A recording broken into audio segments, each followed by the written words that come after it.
Il existe des visages qui apparaissent sur les podiums puis disparaissent aussitôt, comme un éclair passager. Et puis, il y a ceux qui marquent durablement les esprits, grâce à leurs différences et à une liberté intérieure qui transcende les codes. Prune Pochet appartient à cette seconde catégorie. Née loin des cercles artistiques, sans être dotée d'une beauté classique selon les standards figés de l'industrie, elle s'est pourtant imposée au moment exact où la mode cherchait à se réinventer. Sa présence obligeait les regards à s'arrêter. On l'avait qualifiée de « trop fragile » pour résister aux talons vertigineux des défilés. Mais cette fragilité est devenue sa force. Elle révélait une intensité silencieuse, une profondeur qui ne pouvait laisser indifférent. Lors d'une séance photo, la lumière parisienne passa à travers une fenêtre et se posa sur ses yeux mélancoliques. Le photographe murmura alors. Ce n'est plus une simple mannequin, c'est un personnage sorti tout droit du cinéma. Au sommet de sa carrière, quand toutes les grandes maisons ouvraient leurs portes, Prune surprit tout le monde en choisissant son propre chemin. Elle ne courut pas après les contrats les plus lucratifs à tout prix. Derrière les couvertures de Vogue, derrière les catwalks de Chanel, Versace ou Dior, se cachait une histoire plus intime, celle d'une jeune femme déterminée à affirmer son identité dans un univers exigeant, souvent impitoyable. Prune Pochet est ainsi devenue bien plus qu'une mannequin.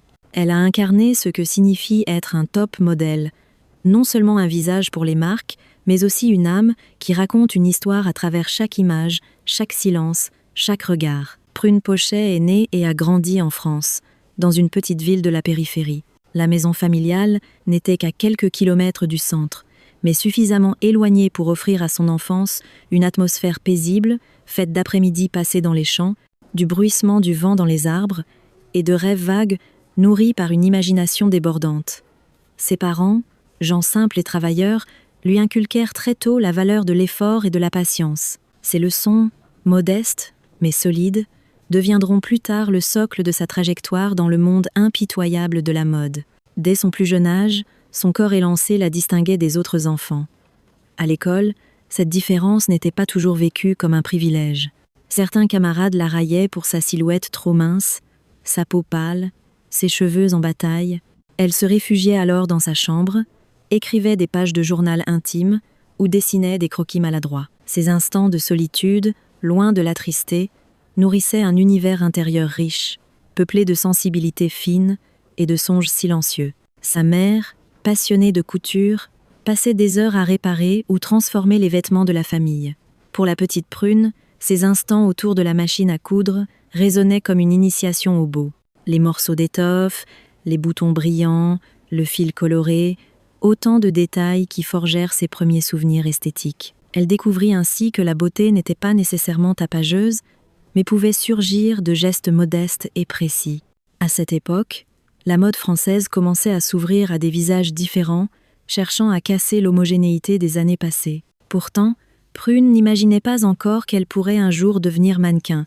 Elle se voyait plutôt comme une adolescente mal à l'aise dans son corps. À 14 ans, elle confia à une amie « J'aimerais ressembler aux filles sportives de la classe, pas à une silhouette trop fragile. » L'amie, bienveillante, lui répondit « Ta différence sera ta force. » Prune, alors, ne la croyait pas. Pourtant, un talent discret se révélait. À l'école, ses professeurs de littérature admiraient sa capacité à exprimer des émotions avec une justesse rare. « Tu observes le monde autrement, » disait l'une d'elles. « Tu saisis des détails que les autres ignorent. » Cette attention minutieuse à l'invisible deviendra plus tard son arme la plus puissante sur les podiums et devant les objectifs. Être mannequin pour Prune ne signifierait pas seulement porter un vêtement, mais incarner une atmosphère. En grandissant, elle se heurta aux clichés de la société. Les magazines pour adolescentes montraient des filles blondes au sourire éclatant, symbole d'une beauté solaire et standardisée. Prune, avec son regard mélancolique et ses traits délicats, ne correspondait pas à ce moule. Peu à peu, elle apprit pourtant à accepter son apparence singulière. Ce chemin vers l'acceptation fut long, mais il fit naître en elle une confiance fragile, presque secrète. À la fin du lycée, elle aimait flâner seule dans les rues de Paris. Les pavés anciens, les vitrines étincelantes, les enseignes de mode célèbres stimulaient son imaginaire. Elle ne savait pas encore quelle place y trouver, mais elle ressentait une force qui l'appelait à dépasser la banalité. Ainsi, l'enfance et l'adolescence de Prune Pochet ne furent ni fastueuses ni faciles. Elles furent tissées de modestie, de blessures, mais aussi d'un silence fertile. C'est dans cette discrétion que se construisit la jeune fille qui, un jour, deviendrait top modèle. Son histoire rappelle que les grandes trajectoires ne naissent pas toujours dans la lumière. Elles prennent racine dans l'ombre, dans des regards timides et des instants de solitude. Ce passé marqua profondément sa manière de se présenter au monde. Lorsqu'elle deviendrait mannequin, chaque défilé porterait en filigrane la mémoire de cet enfant moqué mais tenace, de cette adolescente fragile mais lucide. C'est cette profondeur qui allait séduire l'industrie et lui offrir sa chance. Le tournant arriva de manière inattendue, presque comme un hasard arrangé par le destin. Prune Pochet avait 6 ans, encore lycéenne, lorsqu'un jeune photographe la remarqua dans la rue. Ce jour-là, elle accompagnait une amie, vêtue d'une simple chemise blanche et d'un vieux jean. Pas de maquillage, pas d'artifice. Pourtant, ses yeux d'une mélancolie troublante semblèrent arrêter le temps. Intrigué, l'homme l'aborda et lui demanda si elle avait déjà songé à devenir mannequin. Prune éclata de rire, persuadée qu'il se trompait. Mais le photographe insista, lui tendant sa carte. « Si un jour tu veux essayer, appelle-moi. » À la maison, ses parents accueillirent l'idée avec méfiance. Pour eux, ce monde paraissait superficiel et dangereux. Ils craignaient que leur fille ne perde pied dans un univers aussi instable. Prune, elle-même, hésitait. D'un côté, la curiosité l'attirait, de l'autre, la peur de l'inconnu la retenait. Mais cette carte de visite glissée dans sa poche brûlait son esprit. Elle commença à se renseigner, à regarder les photos des agences et à s'imaginer timidement dans ces images. Finalement, elle accepta de participer à un petit casting. La salle, éclairée par des projecteurs, était remplie de jeunes filles sûres d'elles, élégantes, éclatantes. Prune, elle, se sentit déplacée, vulnérable. Ses mains tremblaient, son cœur battait trop vite. Mais au moment de marcher, elle se souvint des mots de son amie. « Ta différence sera ta force. » Alors, elle se redressa et avança d'un pas sincère, sans fioriture. Et c'est précisément cette authenticité qui séduisit le jury. Sa première séance photo fut un mélange de crainte et d'émerveillement. Dans un studio parisien minimaliste, le photographe lui dit « Ne pose pas, sois simplement toi-même ». Prune s'assit, leva ses yeux vers l'objectif et laissa parler son silence. Le cliché révéla une intensité inattendue. Le photographe déclara « Tu as ton propre langage ». Ces mots restèrent gravés en elle. Rapidement, son visage circula dans les cercles de la mode émergente. Les stylistes indépendants commencèrent à la solliciter pour des projets expérimentaux. Elle supporta les heures de préparation, les essayages interminables, les corrections de posture. Sa patience et son humilité lui valurent le respect des équipes. Elle n'était plus seulement la fille aux yeux tristes, mais une mannequin capable de transmettre une atmosphère unique. Le véritable déclic se produisit lorsqu'un magazine de mode prestigieux décida de consacrer un dossier au nouveau visage. On y publia une photo de Prune, vêtue d'une robe sobre, dans une rue de Paris. Le texte qui accompagnait l'image affirmait « Prune Pochet prouve que la mode n'a pas seulement besoin de sourires parfaits, mais aussi de silence qui raconte. » L'article fit l'effet d'une révélation. Bien sûr, tout le monde ne fut pas convaincu. Certains agents trouvaient son corps trop fragile, son expression trop mélancolique. Mais Prune choisit de transformer ses critiques en armes. Elle décida de faire de cette fragilité une signature. Plutôt que de chercher à imiter les autres, elle cultiva ce qui la rendait différente. Ses parents, d'abord inquiets, finirent par changer de regard. En voyant leur fille dans des magazines reconnus, ils comprirent que ce chemin n'était pas une fantaisie. Sa mère lui dit un jour « Tu n'es plus la petite Prune timide, tu as trouvé ta lumière ». Ainsi, la rencontre fortuite avec un photographe dans une rue de Paris ouvrit la porte à une carrière insoupçonnée. À partir de ce moment, le destin de Prune bascula. De l'ombre discrète de son adolescence, elle entra dans la lumière des podiums. C'est ainsi qu'elle devint plus qu'une simple mannequin débutante. Elle était prête à franchir le seuil qui la mènerait vers son apogée, vers ce statut rare et convoité de top modèle, où chaque regard, chaque pas, devient une déclaration artistique. Lorsque Prune Pochet signa officiellement avec une grande agence parisienne, sa vie changea du tout au tout. En l'espace de quelques mois, l'adolescente timide devint une mannequin présente sur les podiums les plus prestigieux. Son premier défilé à la Fashion Week de Paris reste dans toutes les mémoires. Les projecteurs s'éteignirent, la musique s'éleva et le public retint son souffle. Lorsque Prune entra en scène, son pas d'abord incertain se transforma en une marche souveraine. Dans ses yeux brillait une intensité rare, et tout le défilé sembla s'accorder au rythme de ses pas. Dès lors, les maisons les plus renommées, Chanel, Dior, Versace, firent appel à elle. Mais Prune ne se contentait pas de porter une tenue, elle l'habitait. Au défilé Dior, vêtue d'une longue robe blanche, elle ressemblait moins à une mannequin qu'à une héroïne tragique sortie d'un opéra. La presse titra « Prune Pochet apporte à la mode la théâtralité de la scène et la profondeur du cinéma ». Sa rencontre avec Peter Lindbergh fut décisive. Le photographe l'a choisi pour une campagne en noir et blanc, tournée au bord de la mer. Aucun artifice, seulement le vent dans ses cheveux et ce regard qui semblait contenir 1000 histoires. Lindbergh déclara « Elle ne pose pas, elle respire devant l'objectif ». Les images furent saluées comme des œuvres intemporelles, confirmant son statut de top modèle.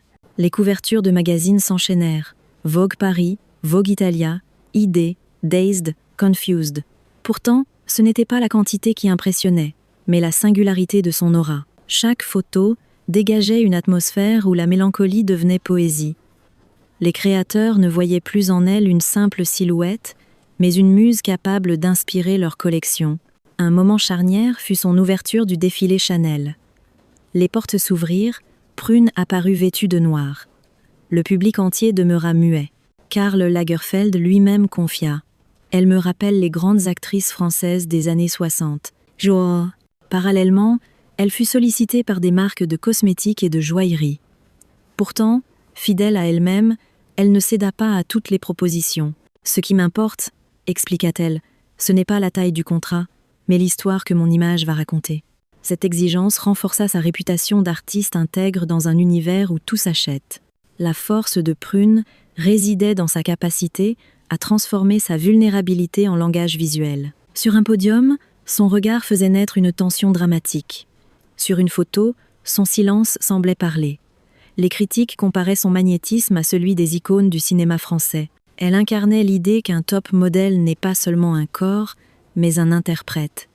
Bien sûr, cette ascension fulgurante s'accompagna de fatigue.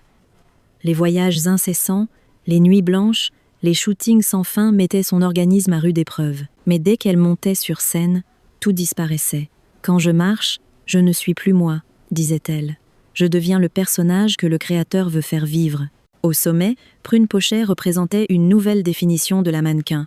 Non pas une vitrine, mais une artiste.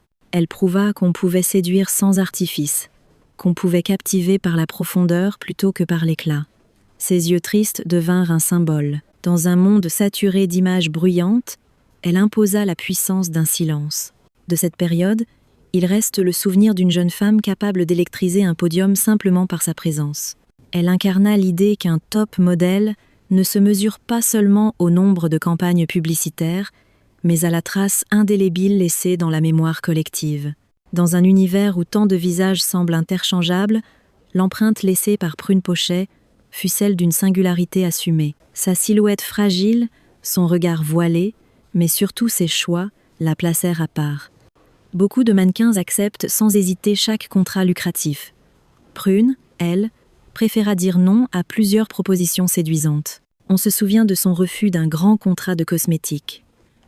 La marque voulait transformer totalement son image, en imposant un sourire artificiel et standardisé. Elle répondit simplement « Je ne veux pas devenir une façade mensongère. Le public doit me voir tel que je suis. » Cette fermeté lui valut parfois la réputation d'être difficile. Mais elle forgea surtout un modèle inédit, une mannequin fidèle à ses valeurs, refusant de céder à la tentation du faux. Lors des interviews, elle n'enfilait pas de réponses préparées. Ses mots étaient choisis avec soin, parfois hésitants, mais toujours sincères. Cette authenticité séduisit un public en quête de vérité dans un monde saturé d'images calculées. Très vite, elle incarna ce paradoxe fascinant, une fragilité apparente, mais une force intérieure indéniable. Les créateurs y virent une source d'inspiration. Quand je dessine, confia un jeune styliste, je pense à ses épaules délicates et à son regard lointain. Elle m'inspire l'idée d'une beauté vulnérable mais invincible. C'est ainsi que Prune devint muse, plus qu'exécutante. À l'heure où les réseaux sociaux façonnaient de nouvelles idoles, elle choisit une voie différente. Sur son compte, Point de clichés retouchés à l'excès. Elle partageait des moments ordinaires. Un café fumant, une rue pavée, un carnet de notes griffonné. Ses abonnés n'y voyaient pas une star inaccessible, mais une femme réelle qui savait trouver la beauté dans le silence. Cette approche renforça son statut de top modèle atypique, en contraste avec la superficialité ambiante. Cependant, cette différence attira aussi des critiques. Certains journalistes la qualifièrent de trop sombre, arguant que l'industrie préférait l'énergie solaire et joyeuse. Prune rétorqua avec calme. Pourquoi faudrait-il choisir entre lumière et ombre ? L'être humain est fait de nuances. La mode doit refléter cette complexité. En disant cela, elle redonna à la profession de mannequin une dimension plus humaine. C'est pourquoi Prune Pochet devint une icône, pas seulement pour sa beauté, mais pour son intégrité. Elle incarna une nouvelle génération de mannequins qui revendiquaient leur identité, refusant d'être de simples porte-manteaux. Elle montra qu'une carrière pouvait se construire autrement, sans trahir son essence. Dans les coulisses, elle restait la même, discrète, simple, préférant les discussions intimes aux soirées mondaines. Alors que beaucoup cherchaient la visibilité à tout prix, elle cultivait la rareté. Ses apparitions devenaient événements précisément parce qu'elle n'était pas constante. Ce choix renforça son aura. Moins elle se montrait, plus elle fascinait. Si l'on devait résumer son héritage à ce stade, ce serait le courage de ne pas se dissoudre dans la masse. Là où d'autres se moulent dans des attentes collectives, Prune affirma son droit à l'authenticité. Son regard mélancolique, loin d'être un handicap, devint un langage universel. Elle rappela que la mode, au-delà des strass, pouvait exprimer la vérité d'une âme. Ainsi, Prune Pochet ne fut pas seulement un top modèle des podiums, mais une figure qui inspira toute une génération. Elle prouva que la puissance d'un mannequin réside dans sa capacité à rester fidèle à soi-même, même au cœur de la tempête médiatique. Comme souvent dans la vie des grands noms de la mode, l'apogée fut suivie d'une épreuve. Pour Prune Pochet, le danger ne vint pas d'une rivale ou d'un scandale, mais de l'usure invisible qu'impose ce métier. Les voyages incessants, les nuits blanches, les séances de 10 heures finirent par épuiser son corps. Lors d'un défilé à Milan, elle faillit s'évanouir sur le podium. Elle termina son passage avec une dignité remarquable, mais dut être hospitalisée aussitôt. Cet épisode resta secret, caché derrière la façade brillante des magazines. Très vite, les rumeurs commencèrent. Son absence à plusieurs shows prestigieux intrigua. Certains tabloïds parlèrent de conflits avec son agence, d'autres de dépression. Sur les réseaux sociaux, les fans s'interrogeaient « Pourquoi un top modèle si prometteur se faisait-il si discret ?» Prune, fidèle à sa nature, choisit le silence. Elle ne démentit pas, ne confirma pas, elle se retira. Un choc personnel précipita ce retrait. Un de ses plus proches amis, jeune créateur avec qui elle avait souvent collaboré, disparut tragiquement dans un accident. Ce deuil bouleversa profondément Prune. Dans une rare interview donnée peu après, elle confia « Quand vous perdez quelqu'un d'aussi essentiel, vous réalisez que le temps est compté. Je ne voulais plus courir derrière un calendrier qui ne m'appartenait pas. » Dès lors, ses apparitions devinrent sporadiques. Les grandes campagnes publicitaires se firent rares. La presse parla d'un « mystère Pochet », d'une mannequin qui, au lieu de profiter de sa gloire, choisissait l'ombre. Certains la plaignirent, d'autres la critiquèrent. Mais ceux qui la connaissaient savaient qu'il ne s'agissait pas d'un échec, mais d'une décision. On raconte qu'une célèbre maison de luxe tenta de la convaincre de revenir avec un contrat colossal.